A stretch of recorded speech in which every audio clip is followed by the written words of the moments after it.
Hey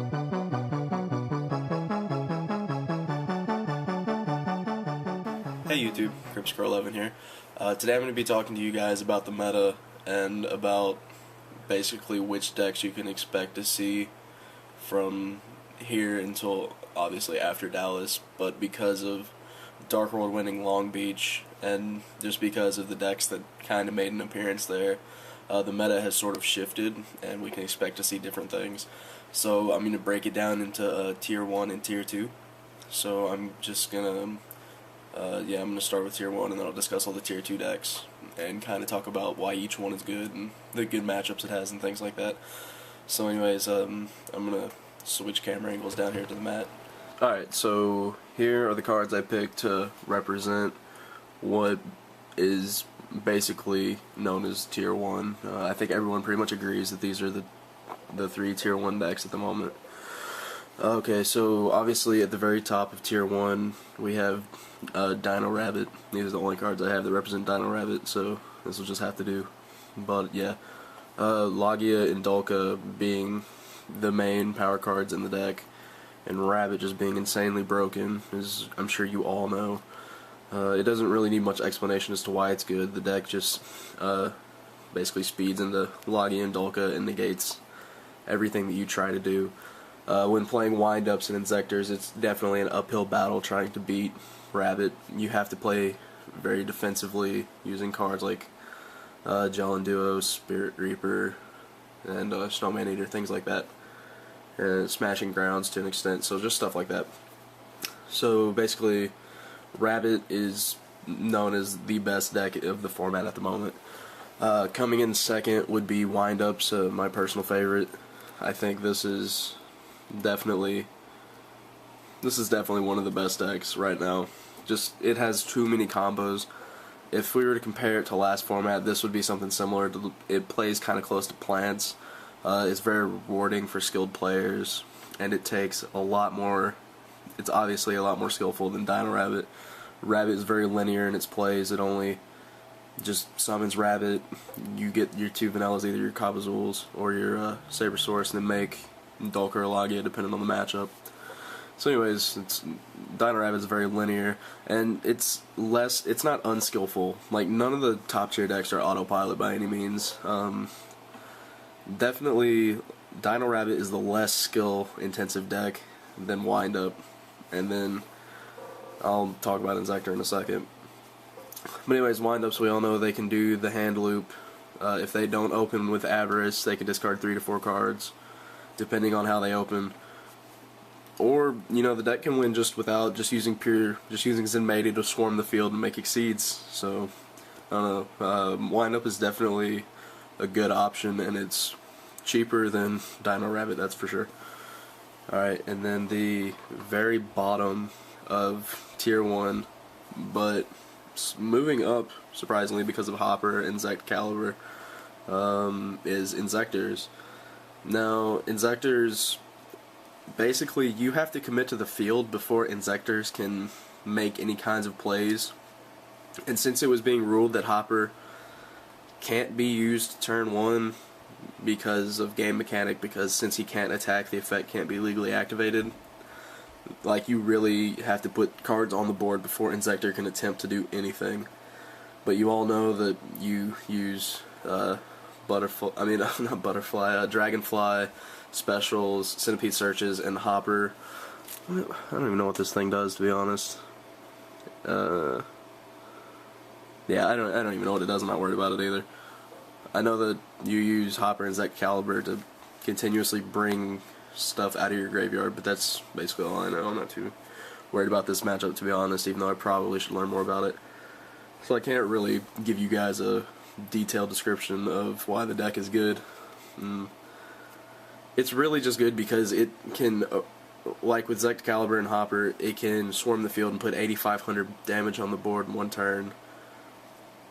And it only really loses to, well, it loses just about the same things the other top tier decks do, being this deck will lose to Veiler hurts this deck significantly, and as well as Shadow Mirror, which is commonly cited because since Dark World just won Long Beach, you're going to see that a lot more.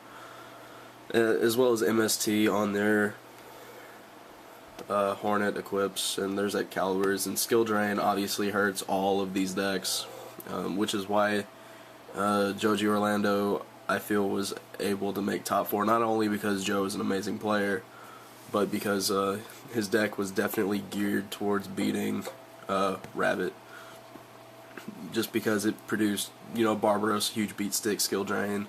None of these decks do anything under Skill Drain. So, but basically this is what is considered tier 1 right now. So, yeah, these are the more expensive decks. Like, this deck isn't even really that expensive, to be honest.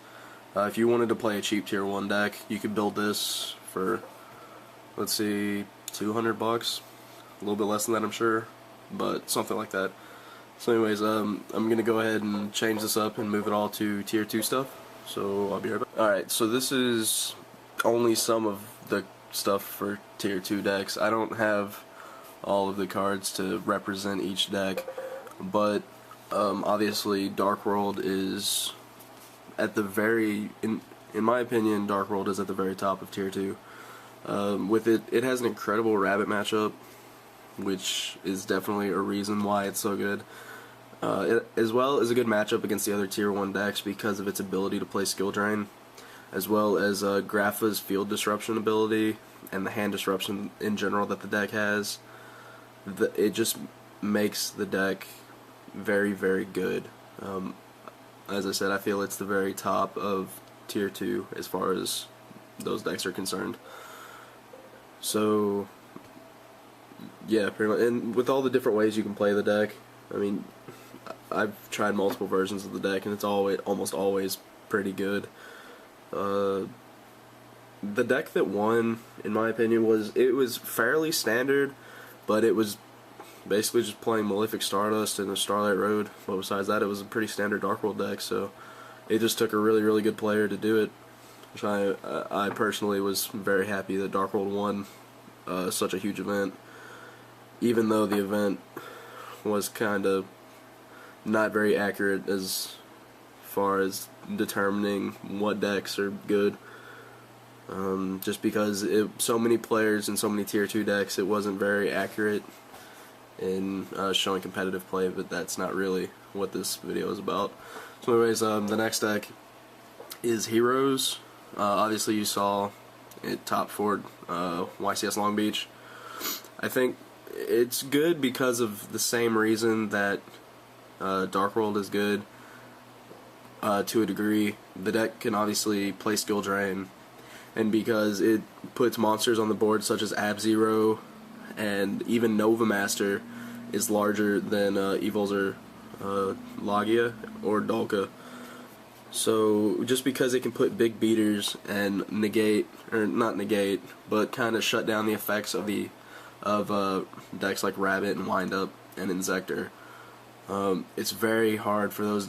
Like Dino Rabbit can't deal with big monsters. The Shining, if you make the Shining against Dino Rabbit and you can protect it, it's pretty much a good game. They can't really do anything about it. Shining is huge. If you can put an Ab-Zero on board, I mean, what are they gonna do?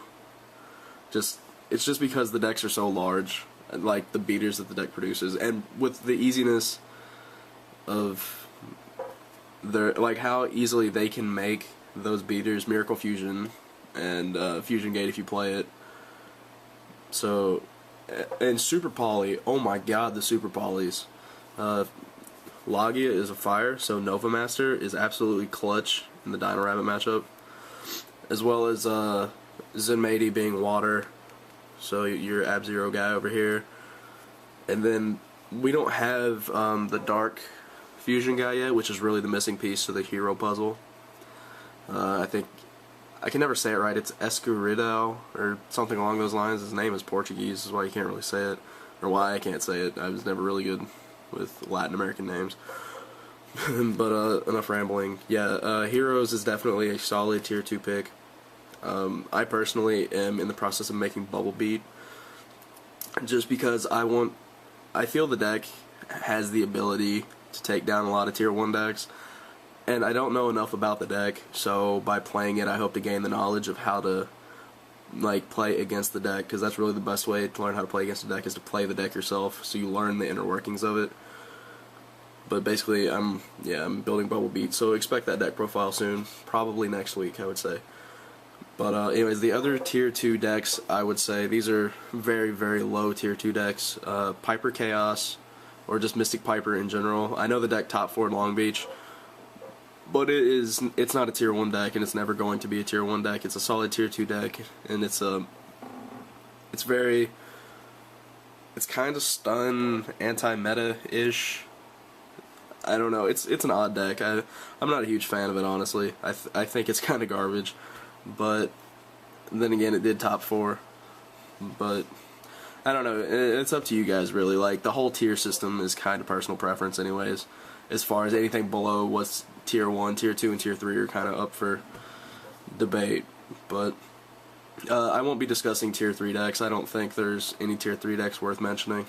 Like, personally, at the moment, I have like, hold on, let me see if I can, Machina. I was testing this deck just because in theory it should have an amazing Dino Rabbit matchup, because Fortress is bigger than Dolka and Lagia, and if you kill it, I'm just gonna blow up something you control. But anyways, that's besides the point. I think these, and to an extent, I think Chainburn maybe is a tier 2 deck. That deck is actually really, really good right now.